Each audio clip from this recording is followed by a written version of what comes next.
Welcome to Wisdom for the Present, where we take ancient truth and run it into clear, modern understanding. This episode uses AI-generated narration based on human-researched and written material. So I want you to imagine, just for a second, walking into this glittering, sun-drenched palace to marry the person of your absolute dreams. Okay, setting the scene. I like it. Yeah, right. So you are standing there before the king. The entire court is watching you. The princess is radiant. But as you look around this beautiful throne room, you realize something terrifying. The walls are literally lined with human skulls. Wow, yeah, that completely shatters the illusion right there. Exactly. They are the severed heads of the previous suitors just staring down at you. And the only way to keep your own head from joining them on the wall is to solve a riddle. And here's the kicker. Once you decode this riddle, it reveals the royal family's darkest, most sickening secret. It's just a brilliant opening image. I mean, you were instantly trapped, right? Yeah. Caught between a horrifying truth and a lethal lie. Right. So we are wading into some incredibly turbulent waters for this deep dive. We're looking at a text that operates almost like an ancient action thriller, but it carries the weight of a philosophical survival guide. It's the play Pericles, Prince of Tyre. Which is such a fascinating text. It carries William Shakespeare's name, but it's, heavily intertwined with the work of the ancient poet John Gower. Yeah, and to navigate this wildly chaotic story, I mean, we're talking literal shipwrecks, kidnapping pirates, assassins, and, well, the underground economy of ancient brothels, we are bringing in two heavyweights of literary criticism, William Hazlitt and August Wilhelm Schlegel. Two very different perspectives on this work, for sure. Totally. And our mission today is to act as your guides, helping you extract practical wisdom, moral insight, and real-world application from a story that really asks one fundamental question. Like, how do you maintain your core integrity when the world just keeps stripping everything away from you? That opening image you painted of the skulls in the Palace of Antioch, it just sets the stakes immediately. So King Antiochus has a daughter who is described as absolutely flawless. Right, like perfect in every way. Exactly. So Pericles, the young prince of Tyre, arrives in Antioch, which is, known as the fairest in all Syria, to win her hand. And he reads the riddle. And the riddle is super messed up. Oh, incredibly. It says, I am no viper, yet I feed on mother's flesh, which did me breed. I sought a husband, in which labor I found that kindness in a father. I mean, the psychological horror of that realization is just staggering. Pericles is looking at a woman he just compared to the spring, right? Someone whose face he called the Book of Praises. And the riddle forces him to realize she is locked in an incestuous relationship with her own father, the king. Yeah, it's a gut punch. The entire kingdom, all its wealth and beauty, is just a glittering facade built over this foundation of absolute moral rot. Right. But what's crazy is how Pericles reacts. Notice the mechanics of his realization. He doesn't scream. He doesn't, immediately attack the king. No, he can't. The text shows this terrifying internal pivot. He calls the princess a glorious casket stored with ill. Oh, that's such a good line. It really is. He recognizes that just knowing the truth has instantly made him a target. He mutters to himself about how courtesy seems to cover sin, and how polite protocols are basically being weaponized to hide corruption. He realizes Antiochus will kill him to keep the secret safe. So Pericles just has to flee into the night. But before we follow him on the run, we kind of have to address the elephant in the room regarding the text itself. Yes. The authorship debate. Yeah, because the play Pericles is almost as complicated as the king of Antioch's court. On one side, we have the critic William Hazlitt, and he is not holding back. He points out the play's false grammatical construction and what he calls its halting measure. Right, and we should probably clarify what Hazlitt means by halting measure for anyone who hasn't spent years, diagramming Elizabethan poetry. Yeah, please do. So Shakespeare is famous for iambic pentameter, that steady heartbeat rhythm of de-do, do-doom, de-do-doom. But in Pericles, especially in the early acts, that rhythm frequently breaks down. It limps. It halts. It's clunky. Very clunky. The rhymes can feel forced. The sentence structures are awkward. Hazlitt is essentially looking at the text and arguing that the architectural blueprint of the writing is fundamentally flawed. He even questions if the same guy who wrote Hamlet could possibly have written this. He calls out the far-fetched and complicated absurdity of the story. Which, to be honest, is a totally fair critique. I mean, the plot jumps around continents with zero warning. But then on the other side, you have Schlegel. Right. August Wilhelm Schlegel steps up to fiercely defend the play. Yeah, he argues that we're looking at an early immature work where Shakespeare was trying to adapt the childish and extravagant romance of the old poet Gower.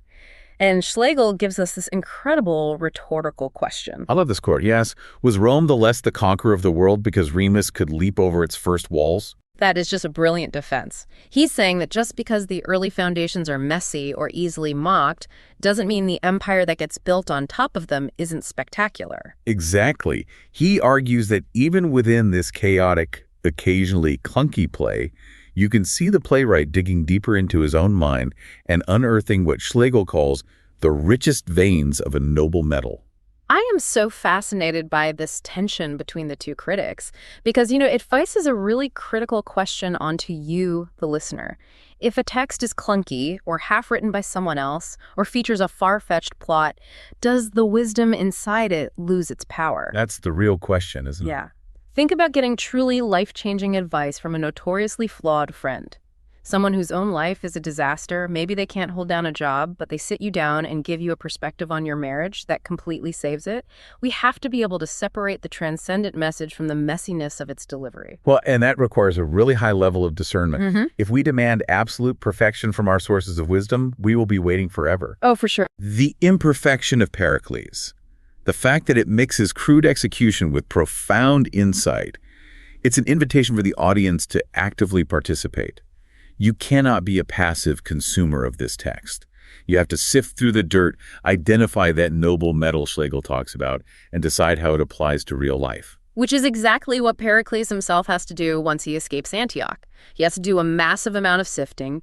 He flees physical danger and makes it back home to Tyre, but escaping introduces a completely new psychological torment. Right, because when you are the one holding the power and you know a terrifying truth about a stronger adversary, who do you actually trust? Exactly. He is plunged into paranoia. He's the prince of Tyre, but Antiochus is essentially an emperor with way more resources. Pericles is sitting in his court, consumed by dull-eyed melancholy. He is convinced that Antiochus will launch a preemptive war against Tyre just to ensure he never reveals the incestuous secret. Holding that truth is an agonizing burden for him. And his court is completely useless to him in this state. The other lords are classic flatterers. They just offer him joy and all comfort. They want to keep the mood light. Basically, they are the yes men of the ancient world. We see that so often, right? The leader is terrified, and the team just tries to smooth things over instead of addressing the threat. Yes. But then Helicanis walks in. He's an older lord, and he looks at this terrified, depressed prince, and he doesn't offer comfort. He offers a rebuke.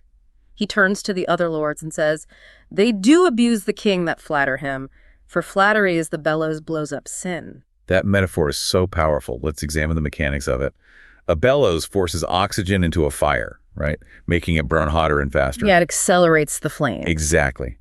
Helicanis is arguing that surrounding a leader with people who only validate their feelings and hide the ugly truth doesn't just fail to help. It actively accelerates the leader's worst impulses.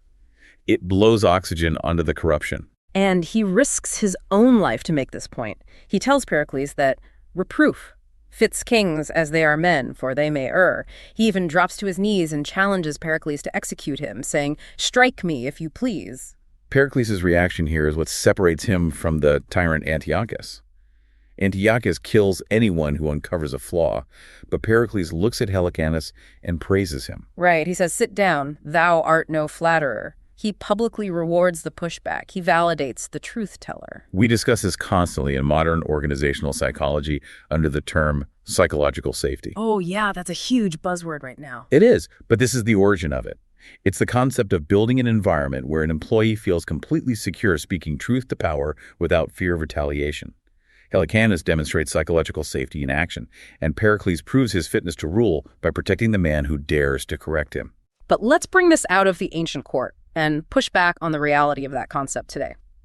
In theory, psychological safety sounds amazing, but realistically, if you are sitting in a modern corporate structure or even dealing with a defensive family member, the Helicanis model is incredibly dangerous. It is extremely risky. Right. If you walk into a toxic CEO's office and say, "Your flatterers are ruining you and your strategy is flawed," in most environments, you don't get praised. You get fired or blacklisted.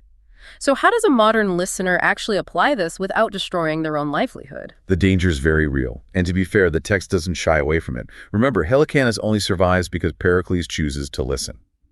If Helicanis had tried that speech in Antioch, he would be dead on the spot. Exactly. So the practical application here requires looking at both sides of the power dynamic.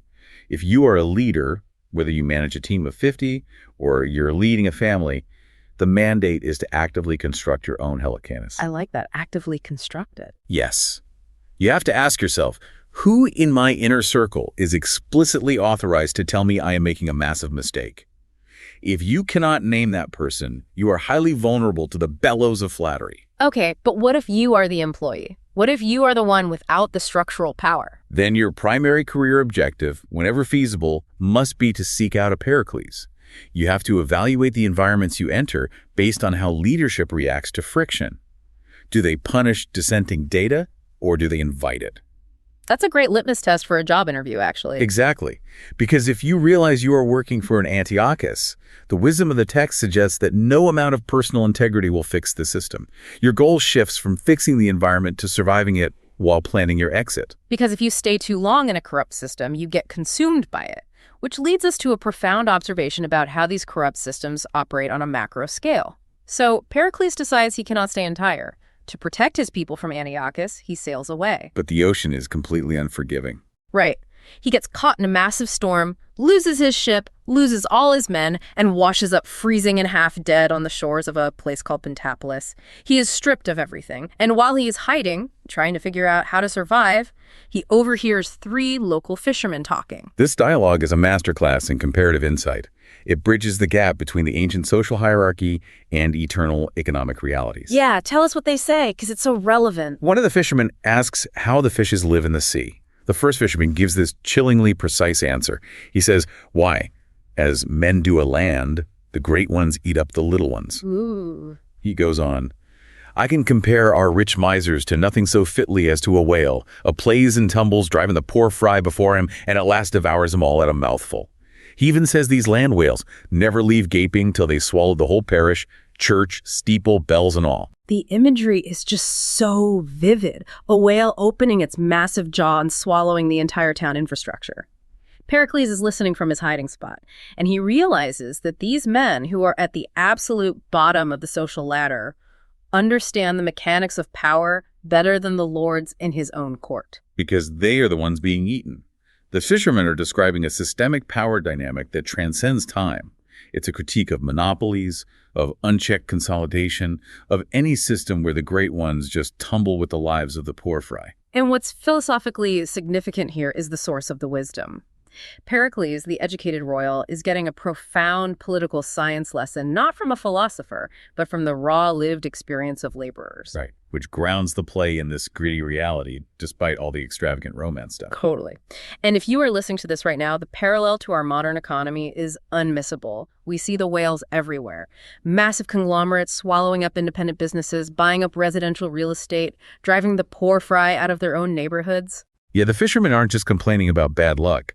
They are diagnosing a structural reality. Yeah. The big fish eat the small fish. It is a bleak, somewhat terrifying view of how the world operates. It is bleak, but identifying the whale is the first step to avoiding its jaws. Pericles learns that you cannot negotiate with a whale. Antiochus is a whale. You can only outmaneuver it.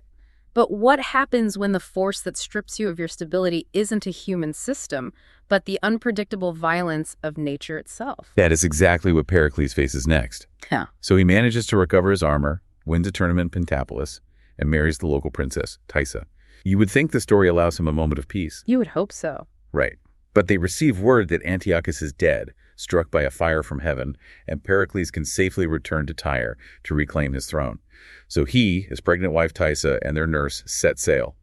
And they sail directly into one of the most violent, terrifying storms in literature. The pacing of this play is just relentless. It really is. The stress of the ship being thrown around the sea causes Tyre to go into premature labor. She gives birth to a daughter, Marina, but the physical toll is too much.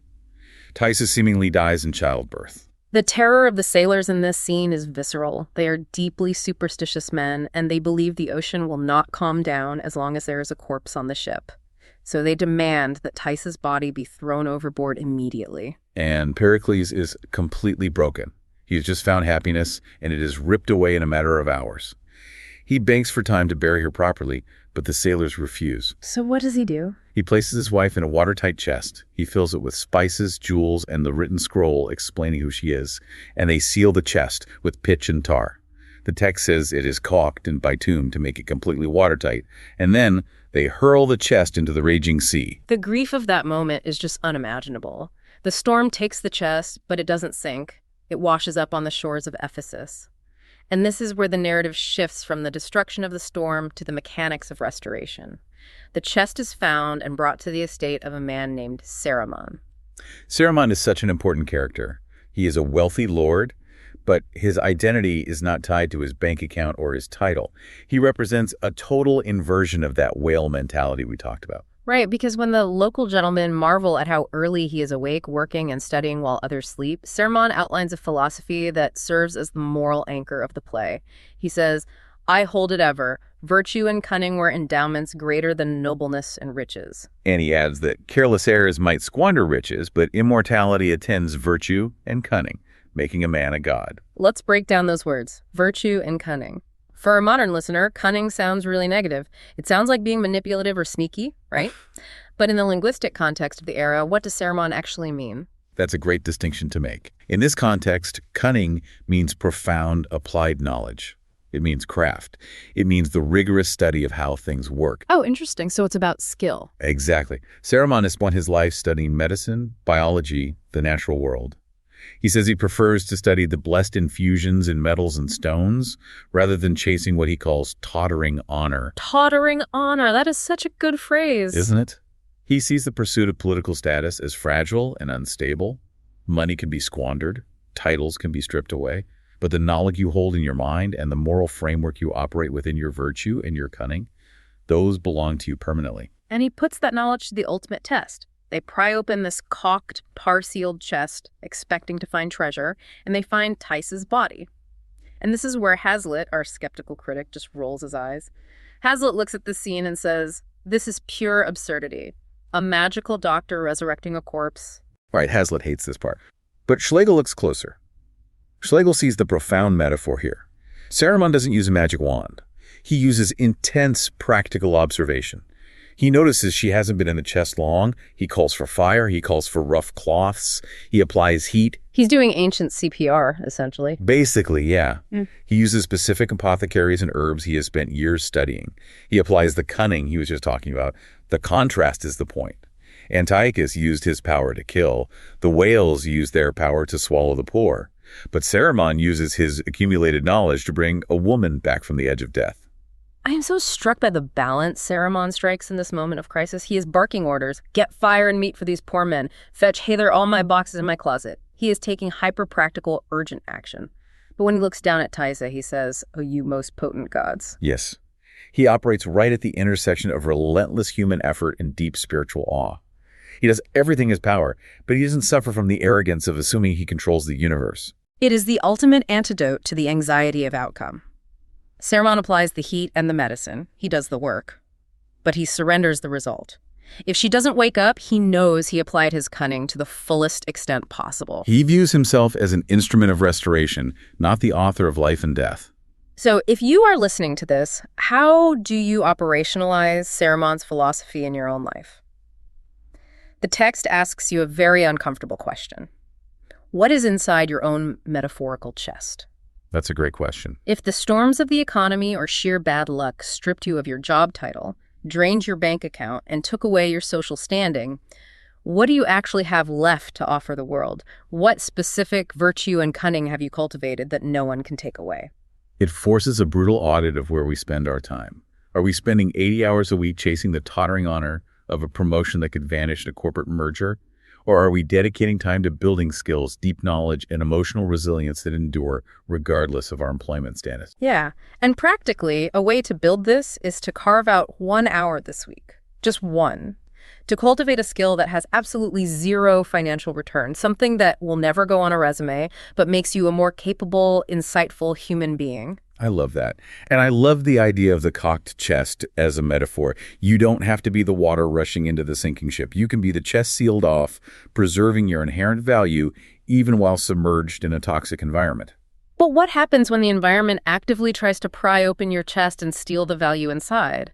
We have to look at the next generation now. We have to look at Marina, the baby born in the storm, and how she navigates a world that refuses to leave her alone. This takes the narrative into its darkest and, frankly, most startlingly modern territory. It really does. So Marina grows up in the city of Tarsus, fostered by a governor named Cleon and his wife Dionysa. Pericles left her there, believing it was safe, while he returned to rule Tyre. But Dionysa is consumed by envy. Right, because Marina has grown up to be brilliant, beautiful, and highly skilled in music and weaving. She has incredible cunning. Dionysa's own daughter looks inadequate by comparison. So in this twisted echo of Antiochus's cruelty, Dionysa hires an assassin to murder Marina on the beach. The betrayal by surrogate parents is just a recurring nightmare in this play. The assassin grabs Marina, but before he can kill her, a band of pirates attacks. The pirates fight off the assassin, kidnap Marina, and drag her onto their ship. Out of the frying pan and into the fire. Literally. They sail to the bustling, corrupt city of Medellin, and the pirates, operating on pure economic incentive, sell this young noblewoman to a local brothel. We have to pay very close attention to how the text handles the characters who run this brothel. The bawd, who is the madam, Pandar, the owner, and Bolt, their servant and enforcer. Because they aren't written like comic book villains. No, exactly. The playwright does not portray them as supernatural monsters. They are portrayed as exhausted, cynical, ruthless middle managers. They're running a business, and they view human beings strictly as depreciating assets. Their dialogue is chilling because it is so pragmatic. Pandar complains about their profit margins. He says they have lost too much money because their creatures are dying off from disease and overwork, and then he delivers a line that defines the ethos of exploitation. He says, "If there be not a conscience to be used in every trade, we shall never prosper." It is a phenomenal manipulation of the concept of morality. He is twisting the very idea of a conscience to justify ignoring it. Right. He is arguing that every industry, to be profitable, requires some level of moral compromise. If you feel too guilty about the reality of the work, you go out of business. He frames human trafficking not as an evil act, but as a regrettable necessity of commerce. He is the ultimate cynic, someone who has convinced himself that basic financial survival justifies moral bankruptcy. And the Bod jumps in and reinforces this. She says, "Is it a shame to get when we are old? Meaning, is it a crime to try and secure our retirement fund?" They weaponize the mundane, relatable human need for financial security to excuse their participation in a brutal system. They tell themselves, we aren't bad people, we are just trying to survive. It is the most terrifying justification for evil because it sounds so reasonable in a boardroom. This presents a massive obstacle to growth for the modern listener, because when Marina is thrust into this environment, her response is absolute refusal. She will not participate, she will not compromise. And to a modern ear, constantly conditioned by the idea that you have to play the game to survive, Marina's unyielding purity can sound incredibly naive. We live in a culture that preaches pragmatism. Well, absolutely. Hustle culture is all about pragmatism. We are told you have to look the other way on the environmental impact if you want the factory to stay open, or you have to bend the truth on the marketing campaign because everyone else is doing it. The brothel owners try to teach her this pragmatism. Bolt tells her that if she just cries and acts fearful, it might actually make her more profitable. He says, pity begets you a good opinion, and that opinion a mere profit. They are actively trying to commodify her trauma. But Marina holds a profoundly countercultural stance. She refuses to let her toxic environment dictate her internal identity. She is forced into a room with the local governor, Lysimachus, who has arrived at the brothel in disguise as a client. And the power dynamic is entirely in his favor. He holds political power, physical power, and financial power over her. But Marina does not use physical force to defend herself. She uses her voice. She deploys her cunning. Explain the mechanics of how she disarms him, because she doesn't just scream no. She systematically dismantles his psychological defenses. How does she do it? She holds up a mirror to the cognitive dissonance of his own life. Lysimachus views himself as a man of honor, an authority figure who upholds the law. Marina speaks directly to that supposed honor. She points out the grotesque hypocrisy of an honorable man sneaking into the darkest, most exploitative corner of his own city to purchase human suffering. She just calls him out on it directly. Yes, she forces him to look at the reality of his actions, stripped of the polite excuses. She speaks with such clarity, such unbending moral authority, that she literally freezes his lust. He is so ashamed that he gives her gold to buy her silence and leaves without laying a hand on her. And she doesn't stop with the governor. She turns her sights on Bolt, the enforcer who threatens to assault her himself to break her spirit. She looks at this man who is trapped in the lower rungs of this corrupt system, and she dissects his complicity. She says, "Thou holdst the place for which the painedest fiend of hell would not in reputation change." She tells him to go empty the city sewers or be a hangman, that sweeping the dirt off the streets is a more honorable profession than being the damned doorkeeper to human exploitation. Notice the strategic brilliance of her resistance.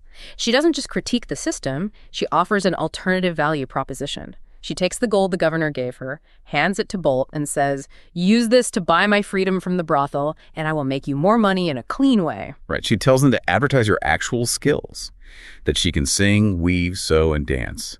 She leverages the very virtue and cunning she was raised with to build an exit strategy. She pivots the business model. So, if you are sitting at your desk right now, trapped in a modern equivalent of this dynamic, perhaps a corporate culture that actively rewards unethical behavior, or a social circle that demands you participate in toxic gossip to maintain your status, how do you deploy Marina's strategy? You follow her three-step mechanism. First, you name the reality. You refuse to use the sanitized corporate jargon that hides the ethical breach. Oh, yeah. You call the action what it is. Yes, step one, truth. Second, you appeal to the higher stated values of the people involved. If the company claims to value integrity, hold the action up to that specific word. And third, you leverage your core competencies to create an exit. If you refuse to compromise, you may need to leave the environment. You rely on your weaving and sewing, your actual undeniable skills, to pivot to a new role, a new team, or a new company. You use your undeniable value to fund your escape. Which brings us to the final emotional climax of this deep dive. Marina survives the storm of the brothel. She successfully pivots. She sets up a house where she teaches singing and weaving to the young women of Mytilene. She becomes a respected, profitable teacher. But while she has survived her storm, her father Pericles has been completely destroyed by his. We jump forward in time slightly. Pericles, still wandering the seas, decides to visit Tarsus to see his daughter Marina. But when he arrives, the corrupt foster parents, Cleon and Dionysa, show him a fake monument. It's just so cruel. It is. They lie to his face and tell him Marina died of an illness. Pericles, who already lost his wife to the sea, now believes he has lost his daughter to fate. The sheer weight of this compounded grief breaks his mind. His ship eventually drifts into the harbor of Mytilene. The local lords go out to greet the visiting king, but what they find is a man entombed in his own body. The dialogue from Helicanis, who is still with him, reveals the depth of the trauma. Pericles has not spoken a single word in 3 months. He has taken a vow of silence. He refuses to wash his face. He refuses to cut his hair or his beard, and he wears coarse sackcloth. He is in a state of catatonic depression. It is a devastatingly accurate depiction of what happens when a human being decides they can no longer bear the vulnerability of hope. Pericles has survived the literal shipwrecks, but the emotional shipwrecks have finally drowned him. He has built a fortress of silence to ensure that the world can never hurt him again. But the cost of that fortress is that he is completely cut off from the living. So, the governor of Mytilene, Lysimachus, the very man Marina shamed in the brothel, visits the ship. He sees this silent, rotting king.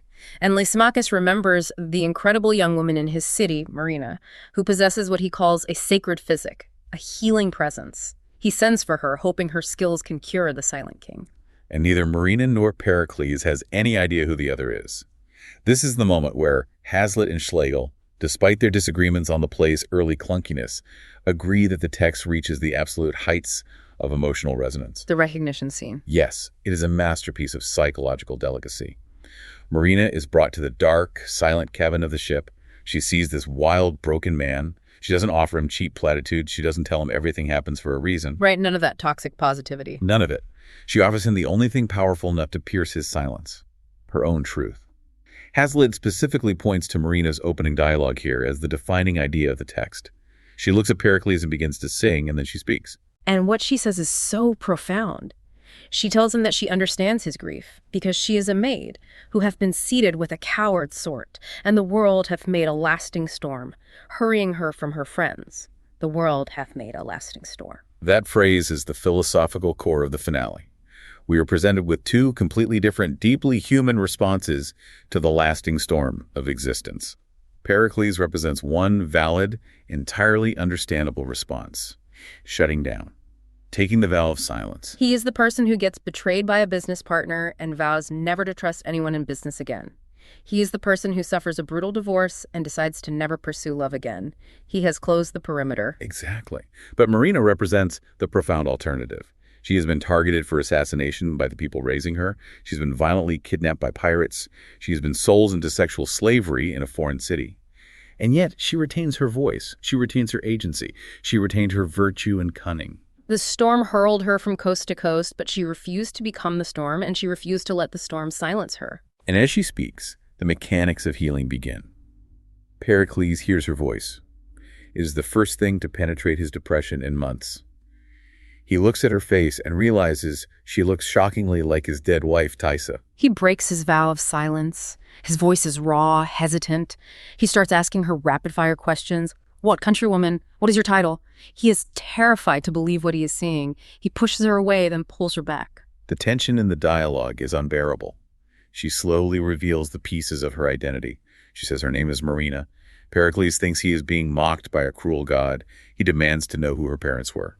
And when she finally says the words that she is the daughter of King Pericles and her mother was Tyre, the emotional dam completely shatters. Pericles cries out to Helicanis, "Oh, Helicanis, strike me, honored sir, give me a gash, put me to present pain, lest this great sea of joys rushing upon me or bear the shores of my mortality."